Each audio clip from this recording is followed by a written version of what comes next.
अस्सलाम वालेकुम। मेरा नाम है वाइज अहमद और आज के इस लेक्चर में हम देखने वाले हैं मिक्स कॉलम इन AES। हम लोगों ने एडवांस्ड इंक्रिप्शन स्टैंडर्ड ऑलरेडी एक वीडियो के अंदर डिस्कस कर लिया काफ़ी डिटेल के अंदर। उसके अंदर जो मिक्स कॉलम वाला स्टेप था उसको क्योंकि ये स्टेप थोड़ा सा लेंथी होता है, इसके लिए मैंने कहा कि एक सेपरेट वीडियो बनाई जाए। तो इसके अंदर हमने करना क्या होता है, बेसिकली हमने करनी होती है मैट्रिक्स मल्टीप्लिकेशन। अब हम लोग जिस तरह के देख कर आए थे अपने एडवांस्ड इंक्रिप्शन स्टैंडर्ड के अंदर कि उसका एल्गोरिदम क्या कहता है, हमारे पास एक प्लेन टेक्स्ट आता है, उसके अंदर परफॉर्म होता है ऐड राउंड की का ऑपरेशन।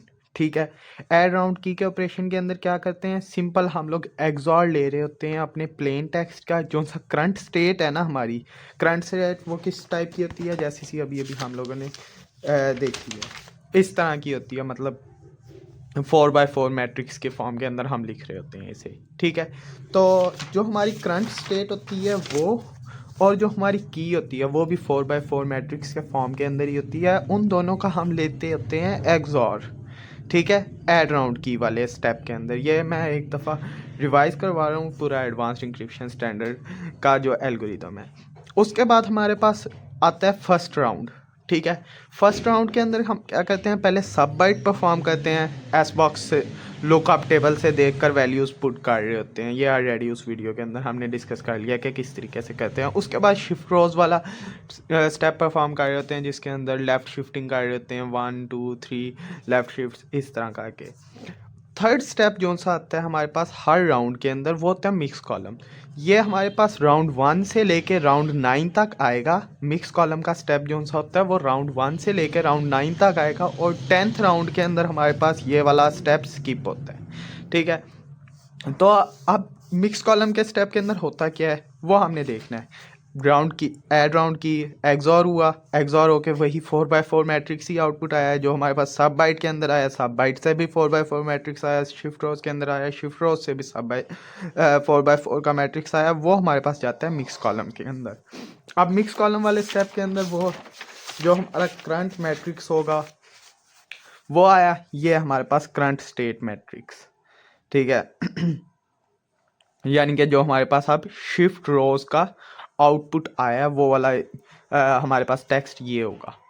और ये हमारे पास एक फिक्स्ड ऑलरेडी से फिक्स हमारे पास गिवन मैट्रिक्स होता है जिसके साथ हमने मल्टीप्लाई करना होता है हर दफ़ा। तो अब ये मल्टीप्लिकेशन होती क्या है, अगर आप ऑलरेडी मैट्रिक्स मल्टीप्लिकेशन से फेमिलियर हैं तो फिर आपको ये कॉन्सेप्ट समझना मज़ीद आसान लगेगा। अगर आप नहीं हैं तो फिर भी हम इसे step by step go through करेंगे। इसके अंदर क्या होता है, हमारे पास जो फर्स्ट रो है उसको हमने पहले करना है फर्स्ट कॉलम से मल्टीप्लाई। ठीक है, फिर फर्स्ट रो को सेकंड कॉलम से, फिर फर्स्ट रो को थर्ड से, फर्स्ट रो को फोर्थ से। इस तरह करके हम लोग सेकंड रो को फर्स्ट से, सेकंड रो को सेकंड से, सेकंड रो को थर्ड से, सेकंड रो को फोर्थ से, and so on so fourth. सारों के लिए हमने यही काम करना है। तो अगर हम फर्स्ट रो को फर्स्ट, यानी कि मैंने सिंपल अगर मैं इसका कॉन्सेप्ट लिखूं तो रो मल्टीप्लाइड बाय कॉलम, हर रो को हमने हर कॉलम के साथ मल्टीप्लाई करने। फर्स्ट रो को फर्स्ट से, फर्स्ट रो को सेकंड से, फर्स्ट रो को थर्ड से, फर्स्ट रो को फोर्थ से, सेकंड रो को फर्स्ट से, and so on so fourth. ठीक है, तो हम फर्स्ट रो को फर्स्ट कॉलम से मल्टीप्लाई करके देखते हैं कि किस तरीके से ये मल्टीप्लिकेशन होगी। अगर तो सिंपल मैट्रिक्स मल्टीप्लिकेशन हम लोग देखें ना मैथमेटिक्स के अंदर, वो सिंपल क्या होती है, हम लोग पहला एलिमेंट इसके पहले एलिमेंट से, फर्स्ट रो के फर्स्ट एलिमेंट को फर्स्ट कॉलम के फर्स्ट एलिमेंट से मल्टीप्लाई करते हैं और बाकी सब के साथ ऐड करते हैं। लेकिन जो हम इंक्रिप्शन स्टैंडर्ड पढ़ रहे हैं इसके अंदर जो एडिशन है उसका मतलब है हम लोगों ने एक्सॉर ऑपरेशन परफॉर्म करना है इनके दरमियान। ठीक है, तो सेकंड, जैसे आपको अंदाज़ा हो गया होगा, सेकंड एलिमेंट जो उनसे हमारे पास सेकंड एलिमेंट के साथ मल्टीप्लाई होगा, थर्ड एलिमेंट हमारे पास थर्ड एलिमेंट के साथ मल्टीप्लाई होगा, फोर्थ एलिमेंट हमारे पास फोर्थ एलिमेंट के साथ मल्टीप्लाई होगा, और बीच में इनके सब के आएगा एक्सॉर। तो यहाँ तक तो उम्मीद है आपको क्लैरिटी आ गई होगी। अगर मैं सेकंड रो की बात करूँ तो सेकंड रो किस तरीके से होने वाली है, 01 multiply 8 7, 02 multiply 6E, 03 multiply 4C, and 01 multiply A6। ठीक है, तो अब हम लोग इसको देखते हैं कि ये मैट्रिक्स मल्टीप्लिकेशन होगी कैसे। यहाँ पर हमें कुछ जैसे कि दिख रहा होगा, ऑलरेडी भी हम लोगों ने पिछली वीडियो के अंदर भी डिस्कस किया था, ये हेक्साडेसिमल के अंदर पड़े हुए हैं। यहाँ पर हमें दिख भी रहा है ई सी एफ, ये सिंपल तो हमारे मैथमेटिकल टर्म्स के अंदर तो होते नहीं है, ये तो हेक्साडेसिमल नोटेशन के अंदर हम लोग ए बी सी को यूज़ कर रहे होते हैं, ठीक है। तो हम लोग पहले नंबर पे तो ये मल्टीप्लिकेशन करने के लिए हेक्साडेसिमल से बाइनरी के अंदर कन्वर्ट करेंगे। मैं 02 को कन्वर्ट करता हूँ पहले। 02 को अगर कन्वर्ट करें बाइनरी के अंदर, 0 रिप्रेजेंट होगा 0 0 0 0 और 2 रिप्रेजेंट होगा 0 0 1 0 से। 8 7 को इसी तरीके से करते हैं, 1 0 0 0 7 के लिए 0 1 1 1, राइट। ये हमारे पास आ गई simple hexadecimal to binary conversion कर ली। अब मल्टीप्लाई करने के लिए हम लोग इनको देंगे नेम्स। सिंपल सी बात है, हम लोग इनके कोरिस्पॉन्डिंग एलिमेंट्स हम लोगों ने बस बताने हैं कि कौन कौन सी बिट हमारी एक्टिव है, ठीक है। ये हमारे पास जो बिट्स हैं वो जाती हैं 7 तक। जब हम लोगों ने हेक्साडेसिमल 8 हम लोग जिस टाइम हेक्साडेसिमल के अंदर लिख रहे होते हैं ना, तो उसके लिए हमें चाहिए होती हैं 4 बिट्स, लेकिन 4 + 4 हमारे पास टोटल इधर बिट्स मौजूद हैं, यानी कि 8 बिट्स। तो 8 बिट्स हमारे पास 0 से लेके 7 तक आएंगी। 8 तक नहीं आएंगी, 7 तक आएंगी, क्योंकि हम 0 से गिनती शुरू कर रहे हैं। अगर हमारे पास 8 वाली बिट आएगी तो फिर हम लोग देखेंगे वो किस तरीके से हमने उसके साथ डील विद करना है। तो हम लोगों ने इन्हें असाइन कर दिया। अब हमारे पास x0 वाली बिट ऑफ है, x1 वाली बिट ऑन है। मैं इधर इक्वेशन जब लिख रहा हूँ ना, मैं जस्ट ऑन वाली बिट्स लिखूंगा, इसके अलावा इधर मुझे कोई भी ऑन बिट नहीं दिख रही। इसके लिए अगर देखते हैं, x0 वाली ऑन है, उसके बाद x1 वाली ऑन है, x2 वाली भी ऑन है, उसके बाद हमारे पास x7 वाली ऑन है, बाकी सारी हमारे पास इधर ऑफ हैं। अब हम लोगों ने करना क्या था, ये तो इक्वेशंस तो हमें मिल गई दोनों की, इसकी भी इक्वेशन मिल गई, इसकी भी इक्वेशन मिल गई। हमने करना क्या, आपस में इन्हें मल्टीप्लाई करना है, जो कि यहाँ हम लोगों ने लिखा था कि इसे मल्टीप्लाई करना है। मल्टीप्लाई कर देते हैं, x1 × x7 x8, x2 के साथ मल्टीप्लाई होगा तो x3 आ जाएगा, x1 के साथ मल्टीप्लाई होगा तो x2 आ जाएगा, x0 के साथ मल्टीप्लाई होगा तो x1 बन जाएगा। ठीक हो गया। अब यहाँ तक तो आ गई हमारी बात कि हम लोगों ने मल्टीप्लाई कर लिया, लेकिन क्या मैं इसको 8 बिट्स के अंदर लिख सकता हूँ, रिप्रेजेंट कर सकता हूँ? नहीं, मैं ऐसा नहीं कर सकता। क्यों नहीं कर सकता? क्योंकि इसके अंदर आ गई है x⁸। x⁸ तो हमारे पास मौजूद ही नहीं है। x⁴ को मैं एक्टिव कर लूँगा, 2 को कर लूँगा, 3 को कर लूँगा, लेकिन x⁸ को तो मैं एक्टिव कर ही नहीं सकता क्योंकि उधर मौजूद ही नहीं है। तो इसको हम इररिड्यूसिबल पॉलिनोमियल के थ्रू हम लोग क्या करते हैं,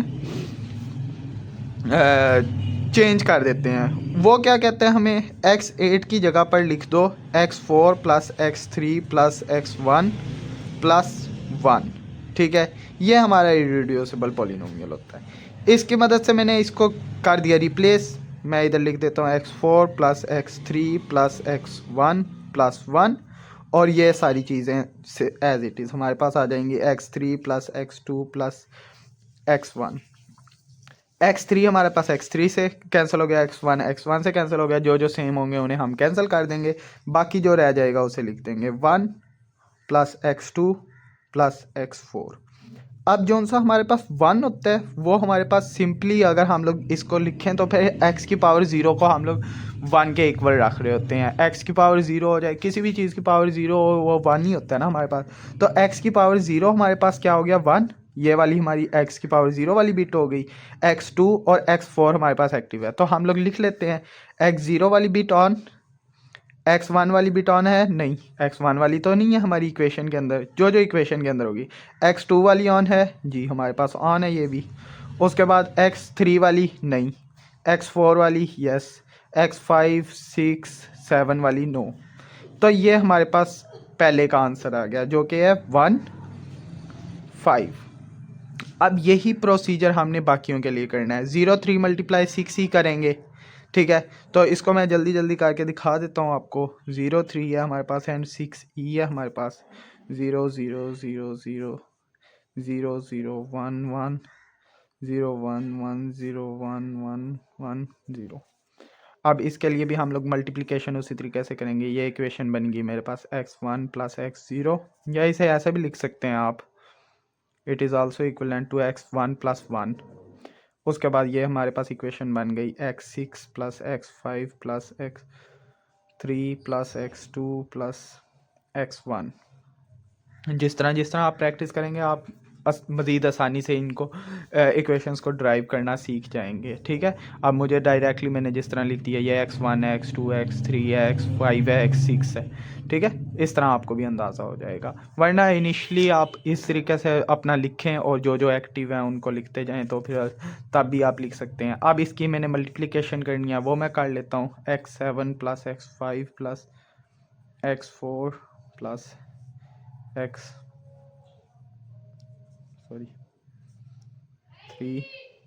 प्लस x2, ये होगी। x से मल्टीप्लाई करने के बाद 1 से मल्टीप्लाई कर लेते हैं, x6 plus x5 plus x3 plus x2 plus x1। अब सेम टर्म्स को कैंसिल आउट कर लें, x2 से कैंसिल हो गया, 6 से कैंसिल हो गया, बस रिजल्टिंग लिख लें इधर, x7 4 5 एंड 1। जो हमारे पास अब रिजल्टिंग है उनको हम लोगों ने जस्ट अपना कन्वर्ट कर लेना है वापस से बाइनरी के अंदर। 1 6 वाली एक्टिव नहीं है, 5 वाली एक्टिव है, 4 वाली एंड 1 वाली एक्टिव है। तो ये हमारे पास आ गया इसका दूसरे वाले का। ठीक है, नेक्स्ट हमारे पास 0 1 मल्टीप्लाई 46 है, 0 1 मल्टीप्लाई A6 है। मुझे वैसे सिंपली अगर आप इसको प्रॉपरली जिस तरीके से यहाँ पर मैंने लिखे हैं ना 2 स्टेप्स, इस तरीके से करके भी आप मल्टीप्लाई करेंगे तो फिर भी इनका आंसर मुझे डायरेक्टली पता है। 1 से जब कोई भी चीज़ मल्टीप्लाई होती है तो उस पर फ़र्क पड़ता है, नहीं पड़ता, तो फिर वो हमारे पास सिंपल यही आने वाला है। थर्ड वाले का 4 6 आएगा और फोर्थ वाले का A6 आएगा। तो इन्हें डायरेक्टली मैं बाइनरी के अंदर ही लिख लेता हूँ ताकि मुझे ये एक्स्ट्रा स्टेप्स करने ना पड़े फिल वक्त और हमारा थोड़ा टाइम बच जाए। ठीक है, क्योंकि हमें सिंपल पता है ना कि 1 के साथ मल्टीप्लाई होकर तो आंसर हमारे पास वही आता है जो खुद नंबर होता है।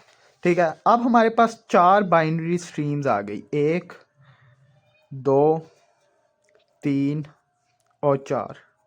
इन सब का मैंने क्या लेना है, मेरे पास इधर फार्मूले में क्या था, एक्सऑर लेना है मैंने इन सब का। तो हम लोग इन सब का एक्सऑर ले लेते हैं। इन्हें मैं लिख लेता हूँ पहले नंबर पे 0 0 0 1 0 1 0 1 1 0 1 1 0 0 1 0 0 1 0 0 0 1 1 0 1 0 1 0 0 1 1 0। अब इनका मैं लूँगा एक्सऑर।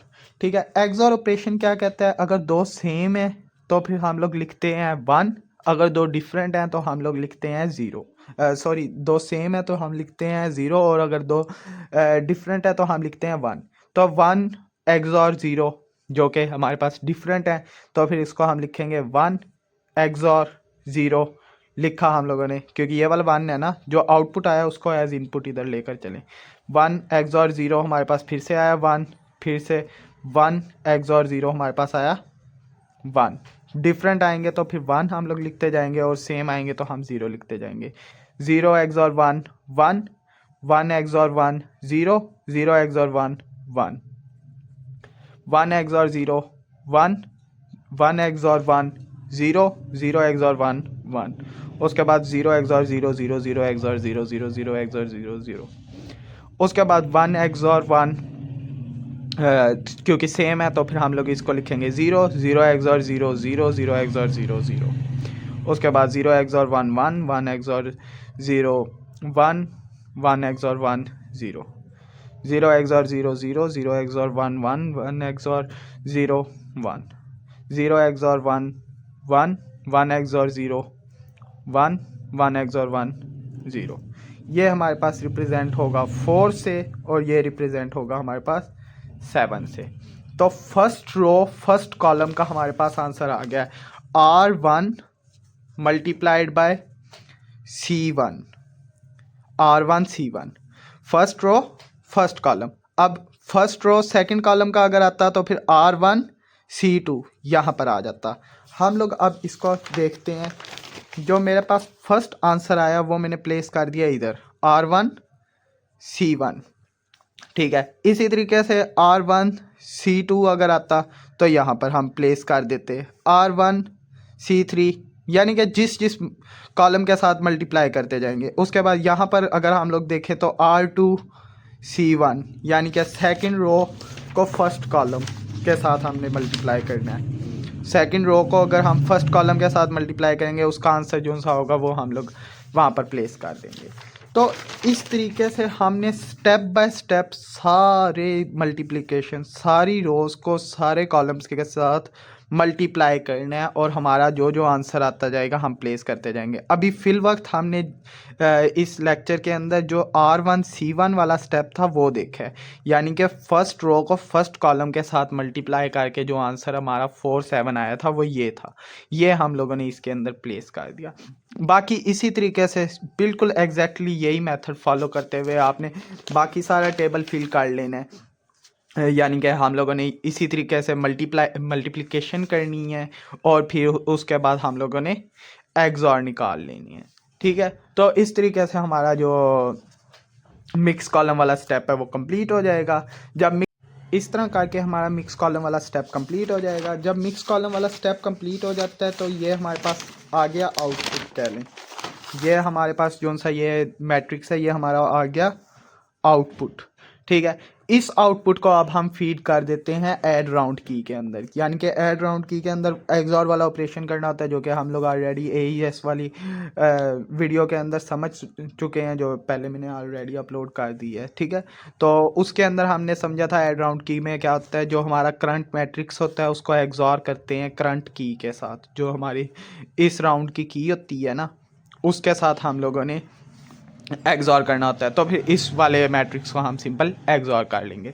उसके बाद वो जो सा न्यू मैट्रिक्स जनरेट होगा उसको नेक्स्ट राउंड के अंदर ले जाएंगे। नेक्स्ट राउंड के अंदर वही 4 स्टेप्स करते जाएंगे एंड सो ऑन। अब डिक्रिप्शन के अंदर क्या होता है, हमारे पास इनवर्स मिक्स कॉलम्स यूज़ हो रहा होता है, ठीक है। तो इनवर्स मिक्स कॉलम्स कुछ डिफरेंस नहीं है इसके अंदर। अगर आपको मिक्स कॉलम समझ आ गया तो इन्वर्स मिक्स कॉलम भी समझ आ जाएगा। बस फ़र्क इतना है कि जो सा हमारे पास मिक्स कॉलम था उसके अंदर हम लोगों ने ये मैट्रिक्स एक देखा था फिक्स मैट्रिक्स, जिसके साथ हम मल्टीप्लाई करते थे, ठीक है। 0 2 0 2 0 2 है, इसके डायगनल में इधर 0 3s हैं, 0 1s हैं and so on so fourth. ये वाला मिक्स कॉलम वाले स्टेप के अंदर हम लोग मैट्रिक्स यूज़ करते थे मल्टीप्लिकेशन के लिए। जो इन्वर्स मिक्स कॉलम होगा उसके अंदर जस्ट उसकी जगह पर ये मैट्रिक्स आ जाएगा और करंट स्टेट हमारी कौन सी होगी, डिक्रिप्शन के दौरान, यानी कि साइफर टेक्स्ट होगा इनिशियली, फिर साइफर टेक्स्ट से आगे जो उनसे जनरेट होता जाएगा, अप साइड जा रहे होते हैं ना हम लोग, जो जो जनरेट होता जाएगा वो हम लोग मल्टीप्लाई करते जाएंगे इसके साथ, ठीक है। यहाँ पर यानी कि कह सकते हैं हम लोग, अगर ये हमारा आउटपुट आया है ना,